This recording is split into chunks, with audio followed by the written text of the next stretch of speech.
दोस्तों नमस्कार। मैं हूं आपका रेडियो साथी सुशील और आज मैं एक बार फिर से हाजिर हूं फिल्म की बात के एक नए एपिसोड के साथ। आज चर्चा होने जा रहा है तापसी पन्नू, प्रियंशु पैन्यूली और अभिषेक बैनर्जी अभिनीत फिल्म रश्मि रॉकेट की। इस चर्चा में हमारे साथ हैं फिल्म लेखिका प्रतिमा सिन्हा, फिल्म शोधकर्ता कुमार मौसम, फिल्म समीक्षक हिमांशु जोशी और अहवान फतेह, फिल्म एक्टर अरुण कालरा और एक दर्शक के रूप में अपने विचार लेकर प्रज्ञा मिश्रा और ये आपका अपना रेडियो साथी यानी मैं सुशील भी। संचालन कर रहे हैं रेडियो प्लेबैक इंडिया के एडिटर इन चीफ सजीव सारथी। तो आनंद लीजिए इस दिलचस्प चर्चा का। नमस्कार, यह रेडियो प्लेबैक इंडिया। गीत, कविता, कहानी या किस्सा, हर जज्बा इंडिया के दिल का। Radio playback India, radio playback India, radio playback India. सुनते रहिए दोस्तों, रेडियो प्लेबैक इंडिया। नमस्कार दोस्तों, सिनेमा स्कोप फिल्म की बात में आप सबका एक बार फिर से स्वागत है। आज हम एक बार फिर एकत्रित हुए हैं किसी एक फिल्म की चर्चा करने के लिए और आज की हमारी फिल्म है रश्मि रॉकेट, जिसे आकर्ष खुराना ने निर्देशित किया है। फिल्म के राइटर अनिरुद्ध गुहा और कनिका ढिल्लन हैं। इन दोनों राइटरों में से अनिरुद्ध गुहा आज हमारे साथ इस कार्यक्रम में शामिल होंगे। फिल्म में तापसी पन्नू और प्रियांशु पैन्यूली और आकाश बनर्जी की प्रमुख भूमिकाएं हैं। फिल्म हाल ही में ZEE5 पर रिलीज हुई है और फिल्म का संगीत जो है अमित त्रिवेदी का है। तो फिल्म के सभी पहलुओं पर हम एक एक करके चर्चा करेंगे। तो सबसे पहले मैं स्टार्ट करना चाहूंगा हिमांशु जी से, जो हमारे साथ आज पहली बार जुड़े हैं। तो हिमांशु जी जो हैं वो उत्तराखंड में काम करते हैं और बहुत अच्छे जर्नलिस्ट हैं, लिखते हैं, बहुत अच्छा लिखते हैं, फिल्मों पर भी लिखते हैं और इस फिल्म पर भी इन्होंने लिखा है। तो सबसे पहले मैं इन्हीं के विचार जानना चाहूंगा। तो हिमांशु जी, आप प्लीज अनम्यूट कीजिए अपने आप को और रश्मि रॉकेट के बारे में अपने विचार रखिए। मैं यहाँ पे सिर्फ 4 बिंदुओं पर बात करना चाहूंगा मूवी की। पहली कि अब बॉलीवुड जो हमारा है वो छोटे शहरों की फिल्मों पर, कहानियों पर केंद्रित हो रहा है, क्योंकि अब दिल्ली या मुंबई से हटकर अब हम जैसे छोटे शहर के रहने वालों को भी ये लगने लगा है कि बॉलीवुड हमारी कहानी भी दिखाता है और इससे लोगों के मन में विश्वास जाग गया है कि हम भी दौड़ सकते हैं और क्रिकेट खेल सकते हैं, कुश्ती लड़ सकते हैं। दूसरी बात जो है वो है फिल्म का दमदार विषय। मैंने जेंडर टेस्ट के बारे में ज्यादा सुना नहीं था, लेकिन फिल्म देखने के बाद जब मैंने गूगल सर्च किया तो पता चला वाकई में बहुत बड़ा विषय है। एक जो फिल्म में बताया भी है कि इसी वजह से भारतीय खिलाड़ी ने आत्महत्या कर ली थी, तो ये वाकई में करी थी। और एक साउथ अफ्रीका के खिलाड़ी है, उन्होंने भी इसके खिलाफ बहुत आवाज उठाई थी और हमेशा से खेल में बहुत विवादित विषय रहा है। तीसरी बात, अभिनय को लेकर हम बात करें तो अब ओटीटी के जो कलाकार हैं, फिल्म में मुख्य रूप से क्या है कि ओटीटी वाले जो कलाकार हैं वो ज्यादा देखे हैं।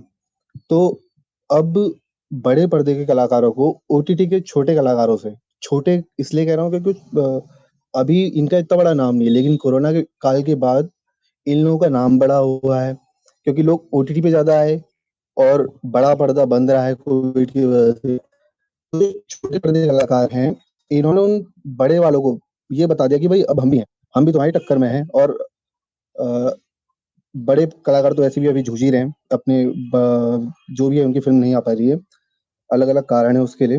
3 खान है जो आपको पता ही है सब। और इसके बाद मैम ने बोला कि फिल्म, आप सब लोग ये ज्यादा बोल रहे हैं कि कोर्ट रूम का जो दृश्य था वो बहुत दमदार था, लेकिन मुझे कोर्ट रूम में जो इन लोगों ने अभिषेक जो वकील बने हैं, उन्होंने एक हाथ पीछे करा है जब वो जिरह करते हैं जज से, तो ज्यादा ध्यान वहां देने की कोशिश की गई है। लेकिन अगर उसकी जगह संवाद पे ध्यान दिया गया होता तो फिल्म बहुत बेहतर लगती और पिंक को भी टक्कर देती। मैं ये नहीं कहूंगा कि पिंक में अमिताभ जी की तरह दृश्य वैसे बनाया जा सकता था, लेकिन अगर थोड़ा सा उसमें गंभीरता डाली होती, थोड़ा कोर्ट रूम में वहां हल्का माहौल करने की कोशिश की गई है, तो अगर उसको थोड़ा सा संवाद के जरिए थोड़ा मजबूत अगर बनाया जाता तो फिल्म अभी उधम सिंह की तरह, मेरे ख्याल से सरदार उधम की तरह नाम कमा रही होती, या फिर पिंक की तरह उसका नाम हुआ होता। तो प्रतिमा जी, आप अपने आप को अनम्यूट कीजिए और रश्मि रॉकेट के बारे में जो आपके विचार हैं वो रखिए। जी जी, बहुत बहुत धन्यवाद सजीव जी। एक बार फिर इस प्रोग्राम में, इस चर्चा में आप सभी शामिल हैं और मैं भी इसमें शामिल हूँ, तो बहुत बहुत धन्यवाद आपका। ये फिल्म, इस फिल्म की जिसकी हम लोग बात कर रहे हैं आज, रश्मि रॉकेट, वो मैंने इसी हफ्ते देखी है। और इस फिल्म को देखने के बाद जो चीज़ें मेरे दिमाग में एक दर्शक के रूप में आई, सबसे पहले मैं उसे उसी तरीके से आपके साथ शेयर करना चाहती हूँ। इन दिनों मैं मुंबई में हूँ और कुछ कुछ चीज़ें सीखने के क्रम में जो मेरा पहला काम है वो ये है कि स्क्रीन प्ले, एक फ़िल्म के लिए स्क्रीन प्ले कैसे लिखा जाता है और क्या-क्या बातें ध्यान में रखनी होती हैं, किस तरह से एक कंप्लीट कहानी बनती है किसी फ़िल्म के लिए। उसमें पटकथा, संवाद, गीत सब कुछ पिरोया जाता है और फिर किस स्तर पर पहुँचती है वो कहानी जहाँ पे उसको हम एक मुकम्मल कहानी कह सकते हैं। और मैं सबसे पहली बात यही कहना चाहती हूँ कि रश्मि रॉकेट फ़िल्म जो है वो इन सारी शर्तों को पूरा करती है, जिन शर्तों को पूरा करके किसी फ़िल्म की कहानी और स्क्रीन प्ले को हम कह सकते हैं कि ये परफेक्ट है। और हो सकता है, ये मेरा बहुत व्यक्तिगत विचार है, ये एक दर्शक के, मैं एक समीक्षक के रूप में नहीं बल्कि एक दर्शक के रूप में अपनी बात रख रही हूँ, क्योंकि दर्शक से ही फ़िल्म बनती है, दर्शक ही फ़िल्म को पसंद और नापसंद करते हैं। तो दर्शक का पावर ज़्यादा होता है, इसलिए मैं दर्शक के तौर पे ही अपनी बात रख रही हूँ कि मुझे ऐसा लगा कि स्क्रीन प्ले को जितना कसावट के साथ लिखा गया है इसमें, वो कमाल का है, इसमें कोई शक नहीं है। अभी अनिरुद्ध गुहा जी हमारे साथ नहीं जुड़े हुए हैं जिन्होंने लिखा है स्क्रीन प्ले, लेकिन मैं उनको 100 में 100 नंबर दूंगी इस बात के लिए कि जो जो रिक्वायरमेंट्स होती हैं, तुरंत चीज़ों का पलटना, वो रोमांच बनाए रखना, वो जिज्ञासा बनाए रखना। और सबसे अच्छी बात यह है कि इधर बीच जो फ़िल्में आ रही हैं हमारे देखने के लिए, कोविड के बाद थिएटर जब बंद हुए तो एक दर्शक के तौर पे हम परेशान थे कि अच्छी फ़िल्में देखने को कैसे मिलेंगी, कितनी अच्छी फ़िल्म बनाई जा सकेंगी अभी, और बड़े पर्दे पर देखने का जो रोमांच होता है फ़िल्मों को, वो छोटे स्क्रीन पर देखकर कैसे आएगा। लेकिन शायद यही दौर था जब हमारी फ़िल्मों में स्टार्स का जो वर्चस्व था वो थोड़ा कम हुआ, कहानियाँ स्टार बनी, कहानियाँ ही अब हीरो हैं। फ़िल्म का जो पहला जो एसेंस है वो कहानी होता है और कहानी जो है वो अब हीरो बन चुकी है। तो इस दिशा में अगर देखा जाए, इस नज़रिए से देखा जाए तो रश्मि रॉकेट एक ऐसे विषय पर बनी है फ़िल्म जो तकरीबन अछूता कहा जा सकता है। जब हम स्पोर्ट्स पे आधारित फ़िल्मों की बात कर रहे होते हैं तो किसी एक ख़ास खेल की बात होती है, उस खेल को लेके खिलाड़ी की बात होती है, उसकी टीम की बात होती है, खेल की तैयारियों की बात होती है, फिर एक बड़े मुकाबले की बात होती है, फिर उस मुकाबले में रोमांच की बात होती है और रोमांच के बाद वो तिरंगा झंडा लहराते हुए जो देशभक्ति की भावना का उबाल एक आता है, उसकी बात होती है। और फिर हम सब एक बहुत ही प्राउड इंडियन की तरह उस सीन को, उस दृश्य को एंजॉय करते हैं। रश्मि रॉकेट की कहानी इससे कहीं आगे जाती है। यहाँ जीत पर कहानी खत्म नहीं होती, बल्कि जीत पर मध्यांतर होता है। तो जो पसे पर्दा खेल चल रहा होता है किसी भी स्पोर्ट्स ऑर्गेनाइजेशन के अंदर, पॉलिटिक्स केवल पॉलिटिक्स में नहीं होती, पॉलिटिक्स हर जगह होती है, लेकिन किस किस तरह की पॉलिटिक्स होती है, किस किस तरह की चीज़ें होती हैं जिससे एक खिलाड़ी, जब हम उसको खबर में सुनते हैं कि हार गया या जीत गया, मेडल लाया तो कौन सा मेडल लाया, अगर नहीं ला पाया तो क्यों नहीं ला पाया, उसके बाद की जो भी चीज़ें होती हैं जो आखिर में कहीं ना कहीं दुर्भाग्यवश किसी के साथ कॉन्स्पिरेसी का रूप भी लेती हैं, ये सब कहानियां हम नहीं जान पाते हैं। तो रश्मि रॉकेट ने एक बहुत ही अनटच्ड थीम को, जो मैं कहूँगी जेंडर के ऊपर जो उन्होंने बनाया है कि जेंडर देखते हैं खिलाड़ी का कि पुरुष तो नहीं है, स्त्री तो नहीं है वो एक जो चीज़ है, मैं उसको शायद ठीक से एक्सप्लेन ना कर पा रही हूँ इस समय, क्योंकि मैं वो टेक्निकल शब्द, स्क्रीन प्ले राइटर होते तो हमको बताते, लेकिन जो होता है ना कि आप एक औरत होने के नाते कहाँ-कहाँ जूझते हैं अपने आप को आगे रखने के लिए।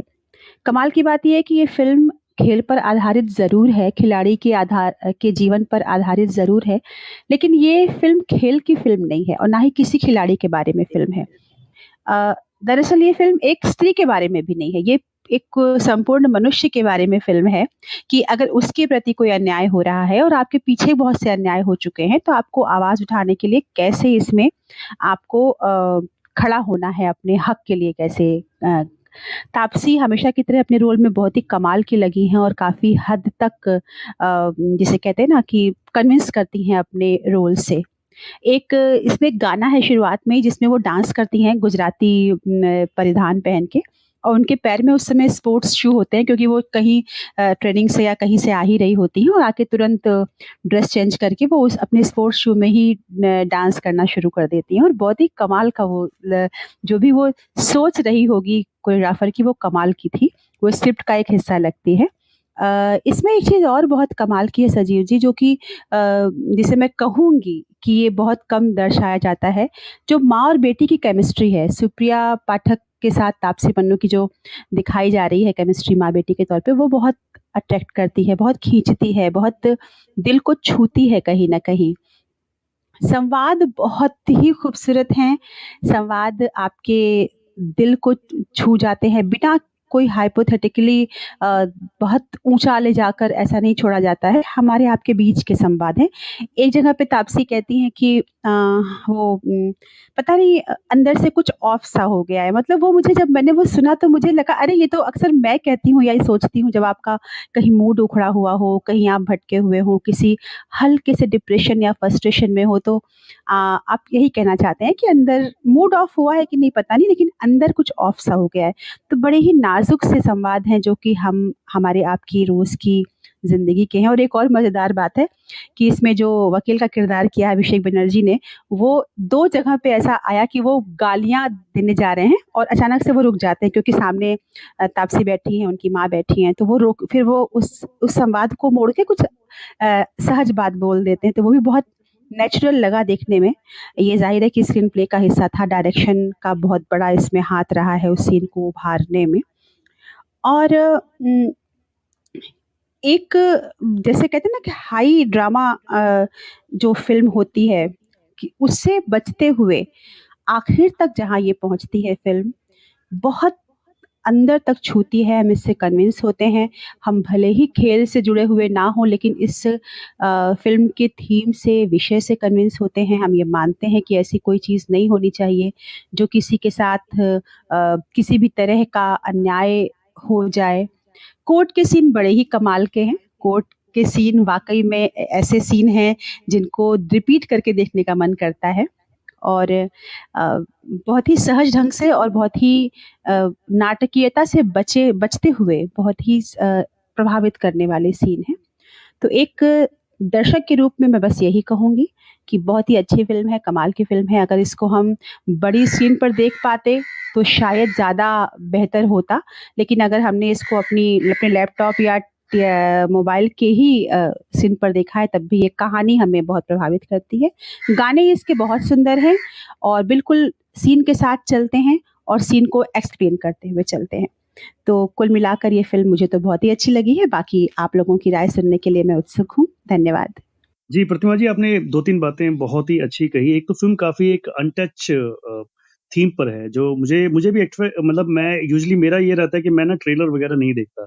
मुझे लगता है कि फ़िल्म जब देखना शुरू करो तो सरप्राइज़ मोमेंट जो है थोड़ा-सा ट्रेलर से ख़त्म हो जाता है। तो इसका भी मैंने कोई ट्रेलर नहीं देखा था, मैंने सीधी फ़िल्म देखी और जब मुझे लगा कि ये स्टार्टिंग में मुझे भी ये लगा कि एक स्पोर्ट्स फ़िल्म की तरह चल रही है। बट देन अगेन जो टर्निंग पॉइंट आता है फ़िल्म में इंटरवल के बाद वो बहुत ही मुझे मतलब खींच के ले जाता है अपनी तरफ और बिठा के रखा उसने पूरी फ़िल्म में और अभिषेक बनर्जी का जो इंटरवल के बाद रोल है वो भी बहुत ही कमाल का डिज़ाइन किया गया है। तो एक दर्शक के नाते ज़ाहिर-सी बात है जैसे आपको पसंद आई वैसे मुझे भी बहुत पसंद आई है। बट मैं हमारे इन हाउस फ़िल्म क्रिटिक ऐवान से जानना चाहूँगा कि एज़ अ क्रिटिक वो इस फ़िल्म को कैसे देखते हैं और एज़ अ क्रिटिक वो इसे कितना स्टार देंगे? थैंक्स सजीव। ये पिक्चर बहुत बेहतरीन है and it is very genuine and rooted. मतलब जो स्पोर्ट्स में जो पॉलिटिक्स रहता है उसको बहुत बाखूबी दिखाया है। आकाश खुराना ने बहुत अच्छा डायरेक्शन दिया है उसमें। तो एज ए फिल्म क्रिटिक मैं इस फिल्म को मैंने रिव्यू तो नहीं किया, but when I saw this मुझे लगा कि this film does deserve 3.5 stars from me. Anything else Evan जो आप इस फिल्म के बारे में ऐड करना चाहते हैं, कुछ स्पेशल मोमेंट्स जो आपको लगे? Specially about the performances, Taapsee Pannu ने बहुत ही अच्छा परफॉर्मेंस दिया है। And the real surprise package was Abhishek Banerjee. Abhishek Banerjee थोड़ा बाद में आते हैं मूवी में, लेकिन उन्होंने जिस तरह से मूवी में अपना कैरेक्टर को ग्रिप किया, मतलब कैरेक्टर को उन्होंने जैसे निभाया है, एंड जिस तरह से ही takes control over the proceedings, और वो basically the court room proceedings, वो बहुत ही अच्छा दिखाया है। And it turns completely into a different genre that time. जैसे पहले लगता था कि हाँ, it will be more about the sports, it will be a sports drama, but it's not only about sports, it is about it grips you with the courtroom drama. उसमें काफी thrills और काफी रोमांचक क्वेश्चन रहता है, right, to keep you involved. तो picture में वही देखने लायक है, अच्छा है। तो मुझे लगता है कि हर तरह के दर्शकों को यहाँ पे छूने की कोशिश की गई है। लास्ट वीक में जब हमने सरदार उधम की बात की थी, तो हमारे साथ कुमार मौसम थे। उन्होंने कहा था कि इसमें कमर्शियल एलिमेंट्स कम हैं। तो मैं कुमार पे ही आना चाहूंगा। कुमार, इस बार आपको इस फिल्म के बारे में क्या कहना है? यहाँ पे आप कितना सेटिस्फाइड हैं इस फिल्म से? कुछ फिल्में इतनी अच्छी होती है कि उन पे कहने के लिए ज़्यादा कुछ होता नहीं है। सो पता नहीं मुझे ये फ़िल्म अच्छी लगी या ये फ़िल्म सच में अच्छी है, लेकिन मुझे बहुत अच्छी लगी ये फ़िल्म हर एंगल से। फ़िल्म जब शुरू होती है, जैसा कि आपने भी सर कहा था कि ये फ़िल्म जो है दूसरे स्पोर्ट्स पे जो आधारित जो फ़िल्में हैं, उसके जैसी लगती है। ये फ़िल्म जब शुरू होती है तो गुजराती कल्चर और महिला सशक्तिकरण को बहुत मजबूती से दिखाते हुए फ़िल्म की शुरुआत होती है।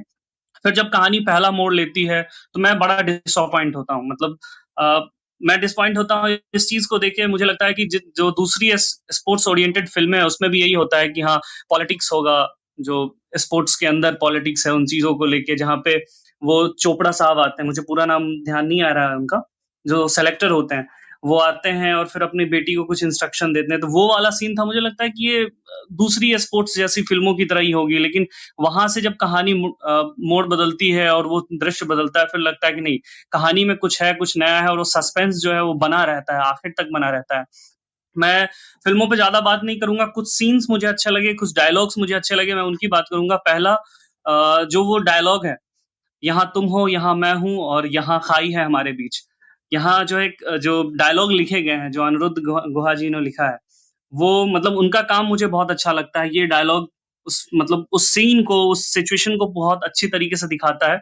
फिर दूसरा जो सीन है, जब रश्मि जो है काफ़ी दिनों के बाद अपनी माँ को कॉल करती है और फिर उसकी माँ कहती है कि माँ की ज़रूरत पड़ गई, और जिस तरीके से वो डायलॉग डिलीवरी होता है पूरा का पूरा, कि माँ की ज़रूरत पड़ गई, और फिर रिप्लाई आता है कि हाँ, क्योंकि मैं खुद माँ बनने वाली हूँ।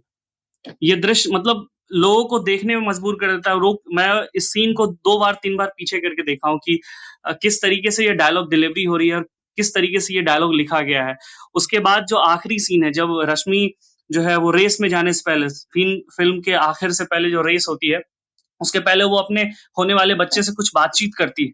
उस बातचीत वाले सीन में ऐसा होता है कि उस पूरे सीन में इतना दम है, इतनी संभावना है कि एक पुरुष को माँ बनने का एहसास करा जाएगी। मतलब ऑल्दो मैं कोई जो है विवाद पैदा नहीं कर रहा कि कोई पुरुष जो है माँ बनने का जो दुःख होता है, जो एक सुख होता है, ये सारी चीज़ें, ये जो पूरा प्रोसेस है माँ बनने का, कोई पुरुष उसकी बराबरी नहीं कर सकता। लेकिन उस सीन में इतना दम है कि वो एक पुरुष को माँ बनने के सुख का एहसास करा जाए।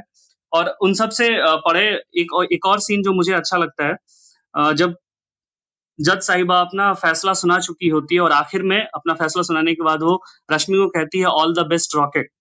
ये सीन मुझे थोड़ा मतलब एक अलग लगता है, एक अलग एंगल देती है इस पूरे फ़िल्म को, जो कि कोर्ट के जो कुछ नियम होते हैं, जज या वकील या वहाँ जो भी लोग मौजूद होते हैं, उनको कोर्ट के नियमों के अकॉर्डिंग ही अपना पूरा का पूरा व्यवहार करना होता है। उससे थोड़े परे जाकर वो जज साहिबा कांग्रेचुलेट करती है उनको, रश्मि को।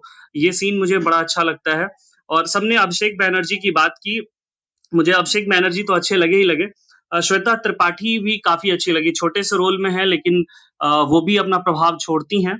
और जो अभी हिमांशु जी कह रहे थे कि ओटीटी के जो कलाकार हैं, वो मतलब बड़े पर्दे के कलाकार जो थे, जो खान हैं या जो जिनको हम करोड़ी क्लब के कलाकार कह सकते हैं, उन लोगों को टक्कर दे रहे हैं। मैंने पिछले दिनों एक पेपर भी लिखा था ओटीटी पे कि कोविड में कैसे जो ये ओटीटी प्लेटफ़ॉर्म की जर्नी है, वो पिछले 4-5 सालों की यात्रा पे आगे चली गई है। तो ये उन्हीं का एक एक तरीके से जो है नतीजा है कि ये छोटे पर्दे के कलाकार, ये जो नए कलाकार हैं, वो बड़े कलाकारों को टक्कर दे रहे हैं। जी Kumar, thank you so much.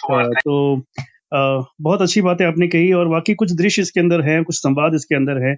संवाद लेखक इस फिल्म के हमारे साथ अभी जुड़े हुए थे, अभी शायद वो एक्चुअली एक जूम मीटिंग में है, तो शायद वो हमें ज्वाइन करें या ना करें, मैं कह नहीं सकता, लेकिन वो एज ए ऑडियंस हमारे सुन रहे हैं और मेरे ख्याल से उन्हें शायद अच्छा भी लग रहा होगा। इस फिल्म के बारे में काफी अच्छी बातें हम लोगों ने कही हैं, हालांकि सिर्फ अच्छी बातें नहीं, क्रिटिसाइज भी किया गया है फिल्म को। और कुछ चीजें हैं जो जैसे कुछ दृश्य जो मुझे पर्सनली लगे, जैसे कुछ जो स्पोर्ट्स के दृश्य थे जिसके अंदर एक जगह दिखाया जाता है कि तापसी बहुत पीछे रह जाती है एंड देन उसके बाद फिर वहां से वो रिकवर करती है, वो थोड़ा सा मुझे लगा फिल्मी लगा। वो थोड़ा सा अगर वो सब चीजें थोड़ा हम लोग अवॉइड करते तो शायद और ये फिल्म जो है अपने आप में एक क्लासिक फिल्म बनती।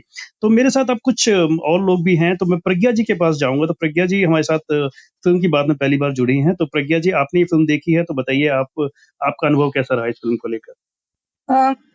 धन्यवाद सजीव जी। काफी सारी बातें यहाँ पे रिव्यू में बहुत सही कही गई हैं और मैं सहमत भी हूँ उन सब चीजों से। अच्छे पहलू हैं, बहुत अच्छे पहलू हैं। हम भारतीय जैसी फिल्में देखने के आदी हैं और हमें जिस तरीके की फिल्में दिखाई गई हैं उसमें ये क्रांतिकारी बदलाव आया है। और जैसे जैसे ओटीटी के दौरान में हर तरह के कलाकारों को अवसर दिया गया है और हर तरीके की स्क्रिप्ट को अवसर दिया गया है, मोनोपोली जो एक तरीके की खत्म हुई है, इस वजह से दर्शक जो देख रहा है उसके सोचने, समझने और ग्रास्प करने के भी इसमें काफी बदलाव आ रहा है। तो ये एक बहुत ही सुंदर उदाहरण सेट किया है इस फिल्म ने।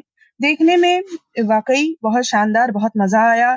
इसमें सब कुछ वो कंप्लीट पैकेज है जो एक इंडियन एक फिल्म में देखता है। अब कुछ चीजें हैं जो मैं यहाँ पर ये स्ट्रेस करना चाहूंगी कि एक टर्म है इंक्लूसिविटी, जो आज के दौर में बहुत ज्यादा सभी प्रयोग कर रहे हैं, क्योंकि हर किसी को एक ऐसे दायरे में हम लेके आना चाहते हैं कि वो उकड़ूपन किसी भी व्यक्ति के जीवन में, कार्यस्थल में या किसी प्रोफेशन में ना रहे। उस चीज को टच किया, जेंडर टेस्ट, जेंडर बायस और जो भी मेल हार्मोन अधिक होने वाला जो वो कहानी का जो एंगल आया, तो ये तो वाकई इंक्लूसिविटी का टॉपिक इसने छुआ। ये फिल्म वही मेरा दिल जीत गई। और अधिकार की लड़ाई है इसमें। एक एथलीट कितना अनुशासित होता है ये सब भी नहीं देखते हैं लोग, और सच में इतने अनुशासित, इतनी मेहनत करने वाले एथलीट की एक छोटी सी चीज को लेकर के इस तरीके से उसको पीछे कर देते हैं। समाचारों में जितना भी कुछ आता है उसको कहानीकार ने गहन अध्ययन किया, एक कहानी की तरह जोड़ा।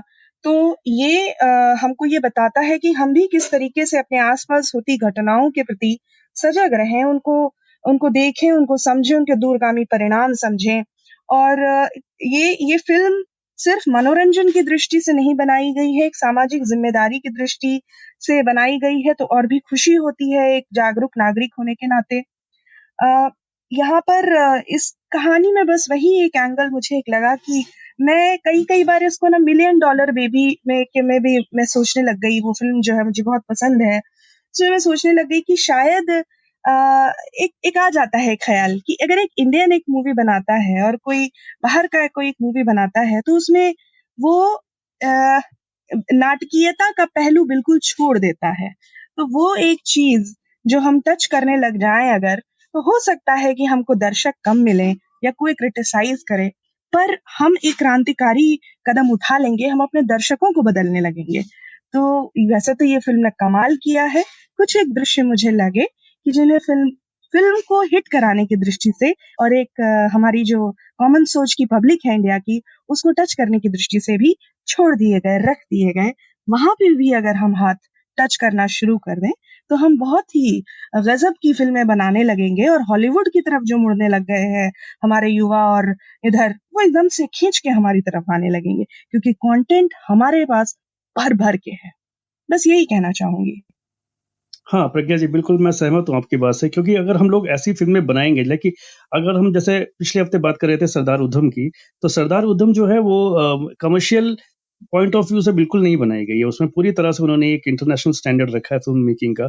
तो मुझे लगता है कि अगर ऐसी फ़िल्में लोग पसंद करेंगे, ज़्यादा से ज़्यादा जाके देखेंगे, तो यकीनन ऐसी फ़िल्में हमारे जो मेकर्स हैं, वो भी बनाने की ज़्यादा कोशिश करेंगे। और ये आप सही कह रहे हैं कि अगर हम अच्छी फ़िल्में बनाएँगे, तो अच्छे दर्शक उसके बढ़ेंगे ही बढ़ेंगे आने वाले समय में।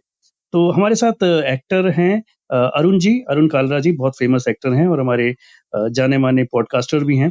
तो अरुण जी, आप हमें बताइए कि आपको ये फ़िल्म कैसी लगी? नमस्कार सजीव जी। मैंने कुछ समय पहले देखी थी ये फ़िल्म रश्मि रॉकेट, और सबसे पहले तो मैं ये कहना चाहूँगा कि जो इसका सब्जेक्ट है, जो सब्जेक्ट चूज़ किया ना, तो मतलब वही चीज़ सबसे पहले आपका दिल जीत लेती है।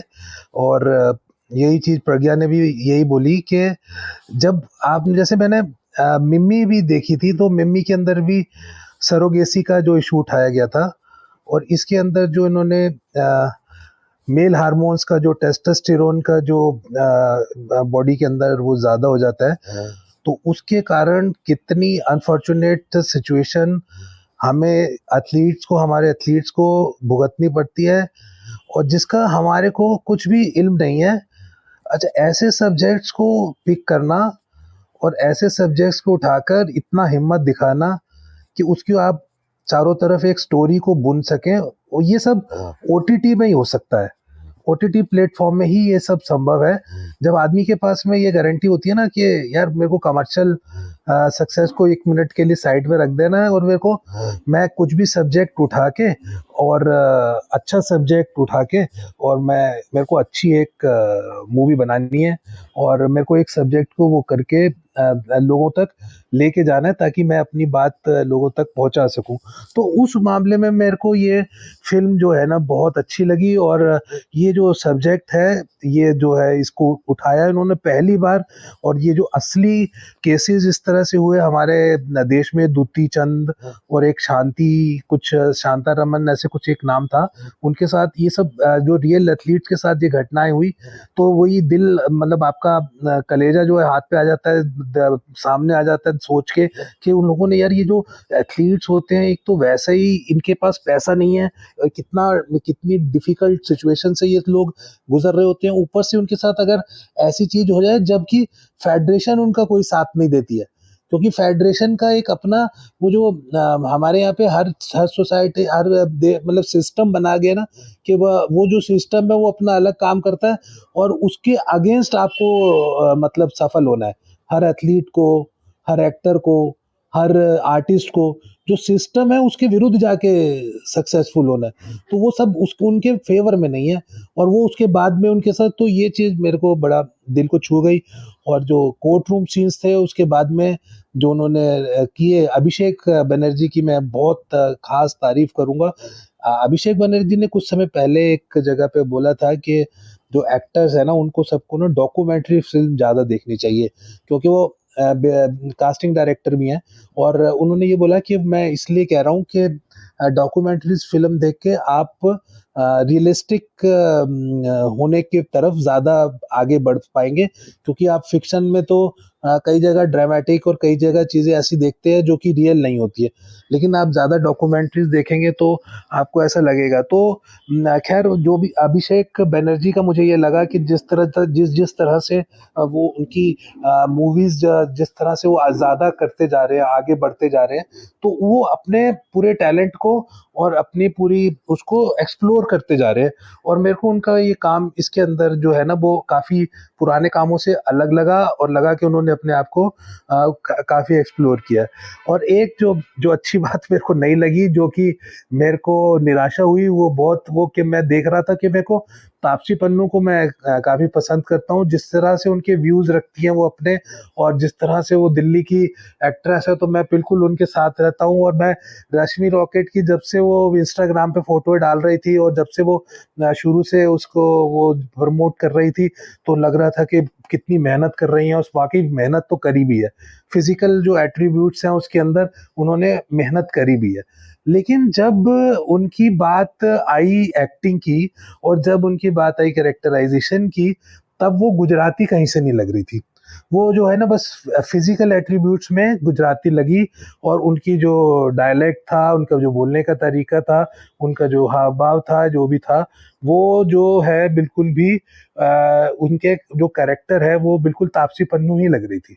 वो तापसी पन्नू के अलावा कुछ नहीं लग रही थी, वो सिर्फ वही लग रही थी। जहाँ जब वो ट्रैक पे आती थी तो उनके फिजिकल एट्रीब्यूट्स इतने स्ट्रांग थे, उन्होंने बना लिए थे कि वो एथलीट, एज एन एथलीट जरूर कन्विंस कर लेती थी, देखने में वो जरूर लग जाता था। लेकिन जब वो एक्टिंग कर रही थी, जब वो कर रही थी, तो वो फिर एक पंजाबी गर्ली लग रही थी। तो वो एक तरह से मेरे को एक बड़ी निराशा हुई उसको देखकर। खैर एनियाओ उनकी आगे और भी फिल्में आनी है, और काफ़ी वो अब अच्छी फिल्में सिलेक्ट करके कर रही हैं, और जुझारू एक्टर्स है, और मेरे को पक्का पता है कि आगे वो इस पे भी काम करेंगी, क्योंकि ये एक प्रोसेस है। जरूरी नहीं है कि मतलब हर फिल्म में आप क्रैक कर ही लोगे वो कोड कि भाई हाँ ये चीज़ हमने करनी थी और ये हमने पा ली, ऐसा नहीं होता। तो बाकी वो सक्सेसफुल एक्ट्रेस है, ग्लैमरस है, उसके चक्कर में बहुत सारे लोगों ने देखी भी, और एक इकोसिस्टम बन जाता है कि भाई तापसी पन्नू ने किया और बहुत अच्छी एक्ट्रेस, सक्सेसफुल एक्ट्रेस ने किया, तो काफी लोग उसकी वो भी करने लग जाते हैं, वो कि भाई वो बहुत वो है, बहुत अच्छा किया, बहुत ये सब करके। तो वो भी एक बात है। तो इसलिए लोग बड़े स्टार्स के पीछे, बड़े उनके पीछे, उनको लेने के लिए वो भी लालियत रहते हैं उनको करने के लिए। तो एनीहाउ क्या, मैं तापसी पन्नू से यही उम्मीद कर रहा हूँ कि आगे वो ऐसी चीज़ों पे, एक्टिंग के ऊपर, कैरेक्टराइजेशन के ऊपर, डायलेक्ट के ऊपर खास काम करेंगी, ऐसे अपने कोच रखेंगी जब भी इस तरह की कोई डिफरेंट फिल्म करें, ताकि वो जो उनके पास आज की तारीख में अपॉर्चुनिटी इतनी सक्सेसफुल होने के बाद में वो वेस्ट ना जाए, और वो उनकी हर एक फिल्म एक उनकी अपने लिए एक हिस्टोरिक फिल्म हो। जी अरुण जी, आपने बहुत ही अच्छा पॉइंट ये रेज किया है। ये वाकई मुझे लगता है कि तापसी तक पहुंचनी चाहिए ये बात। और अभिषेक की जहाँ तक आपने बात करी, तो अभिषेक को हम लोग ऑलरेडी पाताल लोक में देख चुके हैं, बहुत ही कमाल का कैरेक्टर उन्होंने किया था। बट फिल्मों में जहाँ तक बात करें तो फिल्मों में काफी समय से वो स्ट्रगल कर रहे हैं, और मुझे लगता है इस कैरेक्टर के लिए उन्होंने काफी मेहनत करी है, खासतौर पर डायलॉग डिलीवरी को लेकर, अपने हाव भाव को लेकर, और एक अलग तरह की मेहनत उनकी नजर आती है इस फिल्म के अंदर। तो एक दर्शक के नाते और हमारे प्रेजेंटर के नाते मैं सुशील के पास आना चाहूंगा। सुशील, आप भी बताइए कि आप ये फिल्म कैसे लगी? एक ही बताऊंगा कि मैं ये फिल्म 2 बार देखा है। यूजुअली मैं जब देखता हूँ तो मैं अकेले देखता हूँ एक बार, and if the film is very inspiring I tell my wife and my daughter, उनको बताता हूँ कि देखो ये फिल्म। और ये फिल्म में सबसे मुझे अलग लगा क्योंकि आई वॉज नॉट नोइंग ऐसा टेस्ट भी होता है, जेंडर बेस्ड टेस्ट एथलीट्स पे। वो बहुत ही आई ओपनर था। And then I have a daughter, so I wanted my daughter को, आई वॉन्टेड हर टू सी, देखना चाहता था कि she should know what a woman faces. ऐसा नहीं है कि वो लाइफ बहुत ही ईजी है, प्रैक्टिकल लाइफ में बहुत चीज़, कैरियर में भी, सब जगह they have to face hindrance. तो ये बात के लिए मैंने जब देखा तो मुझे, जैसे मैंने, I don't know to repeat जो दूसरे लोगों, बट 2 बात मुझे बहुत क्लियर इसमें आया। एक तो ये फिल्म 2 हीरोइन तापसी हैं, लेकिन हीरो वॉज अभिषेक, क्योंकि ये फर्स्ट हाफ तो मुझे इतना ग्रेट नहीं लगा, मुझे ऐसा नहीं लगा कि ये कुछ अलग फिल्म है, लेकिन the second half, court scenes and Abhishek specifically created that interest. ये फिल्म अलग है, और जिस तरह इसका एंडिंग भी किया गया, showed it is a different movie. But first half में तो सब, even Taapsee Pannu great actress है, but the disadvantage is we have seen her ऐसे एक्टिंग करते हुए, हर पहलू तापसी का हम देख चुके हैं, तो यहाँ कोई नयापन था ही नहीं। मुझे ऐसे ही लग रहा था कि कोई तप्पड़ की जो हीरोइन है या किसी और फिल्म, सेम एक्सप्रेशंस थे, कोई नया, कोई डिफरेंस दिखा नहीं। Maybe she is put lot of effort, but what audience sees, जो नयापन दिखता है वो अभिषेक बैनर्जी के थ्रू दिखा।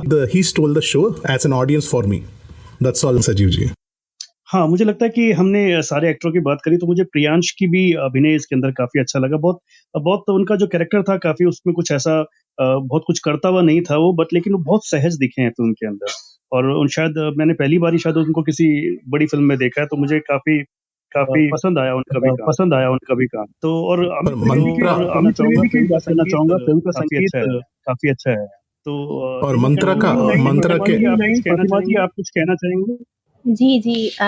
सजीव जी बिल्कुल मैं सबको सुना मैंने और मुझे अच्छा लगा कि एक अच्छी कहानी सब तक पहुँची है। फ़िल्म चूँकि एक लंबी प्रक्रिया होती है निर्माण की, तो फ्लॉज़ आते हैं, सब कुछ परफ़ेक्ट किसी भी जो सबसे परफ़ेक्ट फ़िल्म बनी होगी उसमें भी सब कुछ परफ़ेक्ट नहीं हो सकता, कुछ न कुछ छूटता है।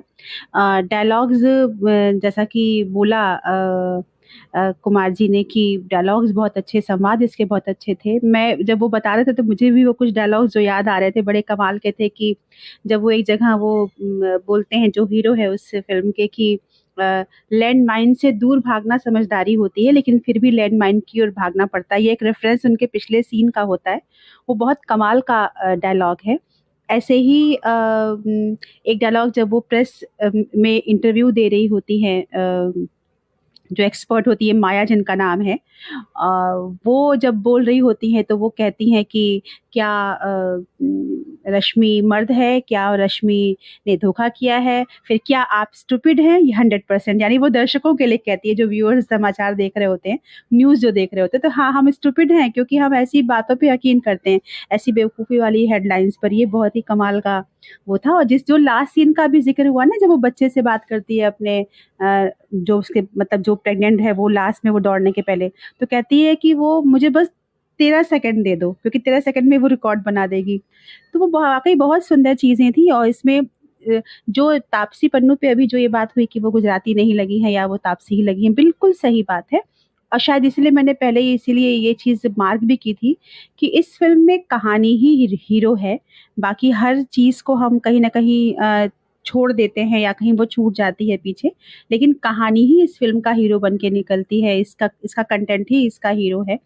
और कोर्ट सीन का हिमांशु जी ने बोला ना कि कोर्ट सीन कहीं हल्के पड़े हैं। मुझे लगता है कि सुप्रिया पिलगाँवकर हैं जिन्होंने जज का रोल किया है इसमें। तो वैसे भी अमिताभ बच्चन और अभिषेक बनर्जी का कहीं कोई एक बराबर नहीं है वो परफॉर्मेंस की दृष्टि से भी। अभिषेक ने बहुत अच्छा किया है, अपनी इमेज से हटके किया है इसमें। लेकिन वो कोर्ट सीन में भी जो डायलॉग्स हैं या जो चीज़ें मुझे तो परफेक्ट लगी क्योंकि बात मुझ तक पहुँच गई बड़े सहज ढंग से जो कहना चाहते हैं, बहुत ड्रामेटिक हुए बगैर। और एक जगह सुप्रिया बोलती भी हैं कि आप बहुत हिंदी फ़िल्में देखते हैं क्या? ये ड्रामेटिक जो सीन्स होते हैं वो कोर्ट सीन ऐसे ड्रामेटिक नहीं होते हैं रियल लाइफ़ में। तो वो सुन के बड़ी मुस्कुराहट सी भी आई चेहरे पर कि हाँ, बात तो सही है। फ़िल्मों में बहुत लाउड कोर्ट सीन दिखाते हैं लेकिन रियल में तो ऐसा भी नहीं होता जैसा जितना इस फ़िल्म में था। तो कुल मिलाकर मुझे आखिर में बस यही कहना है कि हाँ, कलाकारों को अपने पे काम करने की बड़ी ज़रूरत है, आगे भी वो करेंगे। कोई परफेक्ट अभी नहीं है, सारे के सारे अपने काम में लगे हुए हैं, लेकिन हमारे लिए ये सुकून की बात है कि कम से कम हमने फ़िल्मों में कहानी की जगह बना ली है और हम भी एक दर्शक के रूप में या समीक्षक के रूप में फ़िल्मों में अब कहानी ढूँढते हैं। अगर कहानी पसंद आ जाती है तो हम फ़िल्म को अच्छा समझते हैं। तो कहानी का फ़िल्म में मौजूद होना मेरे लिए बहुत सुकून की बात है और इसके लिए मैं रश्मि रॉकेट को एक अच्छी फ़िल्म की श्रेणी में डालती हूँ। धन्यवाद। जी, जी। तो हमारी इस चर्चा का यही निकला है परिणाम मेरे हिसाब से कि ये फ़िल्म जो है वो कहानी इस फ़िल्म की इस फ़िल्म का हीरो है। तो स्टोरी है, स्टोरी बेस्ड फ़िल्म है, काफ़ी अच्छे अनटच टॉपिक पर फ़िल्म ने बात करी है और जैसा कि हिमांशु जी ने बताया कि ये रूरल बैकग्राउंड पे जाती है, मतलब एक गुजरात का बैकग्राउंड दिखाया जाता है एंड वो जो माँ-बेटी का जो रिलेशनशिप दिखाया है वो भी अपने आप में एक अलग तरह की बात है और कोर्ट रूम सीन्स हैं, थोड़े से ड्रामेटिक ज़रूर हैं बट बहुत इम्पैक्टफुली वो आप तक पहुँच जाता है और जो मैसेज कन्वे करना चाह रहे हैं वो भी कन्वे कर जाता है। तो ओवरऑल फ़िल्म काफ़ी अच्छी है और मुझे लगता है कि हम सब लोगों को इसको देखनी चाहिए। विशेषकर जो महिलाएँ हैं, जो बच्चियाँ हैं, उनको देखनी चाहिए, दे विल गेट इंस्पायर्ड। तो इस चर्चा को सार्थक बनाने के लिए आप सबका धन्यवाद। प्रतिमा जी, हिमांशु जी, कुमार जी, प्रज्ञा जी, अरुण जी और कुछ लोग जो हमारे साथ जुड़े बस किसी कारण वजह से हम उनको जोड़ नहीं पाए लाइक वसीम अकरम जो थे वो एक बहुत जाने-माने राइटर हैं। तो मैं चाह रहा था कि उनके भी हम विचार सुने लेकिन किसी वजह से शायद वो डिस्कनेक्ट हो गए। अनिरुद्ध जी हमारे साथ थोड़ी देर के लिए जुड़े थे बट मैंने जैसे कि बताया कि उन्होंने मुझे फ़ोन कर दिया था कि वो किसी ज़ूम मीटिंग में हैं। तो लेकिन फिर भी ये उनका बड़प्पन है कि वो आए इस मीटिंग में और थोड़ा बहुत उन्होंने जो भी हम लोगों ने बोला वो सुना। इसकी रिकॉर्डिंग ऑफ कोर्स उन तक पहुँचाई जाएगी। तो आप सबका धन्यवाद एक बार फिर से। तो अगले हफ्ते हम सब लोग फिर मिलेंगे किसी नई फिल्म की चर्चा के साथ। तब तक सभी को नमस्कार। Thank you. तो दोस्तों, आप भी देखिए ये फिल्म और आपको कैसे लगी अपने विचार हम तक जरूर पहुंचाएं। अगले हफ्ते किसी और फिल्मी चर्चा के साथ हाजिर होंगे। तब तक दीजिए इजाजत मुझे यानी अपने रेडियो साथी सुशील को। नमस्कार, शब्बा खैर।